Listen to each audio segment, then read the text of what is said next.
Today I'll teach you guys how we guys can add contacts on WhatsApp. It's pretty simple, so follow the step. So the first thing is you need to make sure that your contact is linked with your WhatsApp.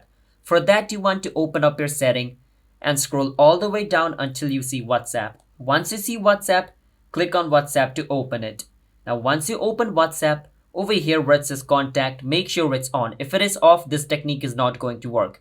So make sure it's on.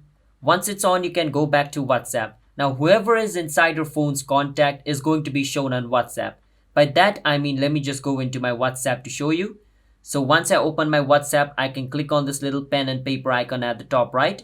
And all these people's phone number are available on my phone's actual contact. That's why they are being shown over here. I can just click on anybody's name and they will be added on my, WhatsApp like this. I can click on one of this person's name over here and they're going to be added on my WhatsApp like this. Now I can send them message or do anything.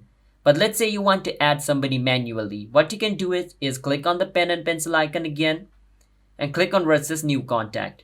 Now from over here you can enter their phone number and at the top give them a name like Kevin, something like that. Click on save and this contact will be saved on your phone. Now once you save the contact on your phone, what you can do is just come over here, search for the name and then add them on your WhatsApp, just like the method I showed you in the beginning. But that's how we guys can add contacts on your WhatsApp. So if you guys found our video helpful, then hit the subscribe to our channel one step. I'll see you guys in my future video. Bye bye until then.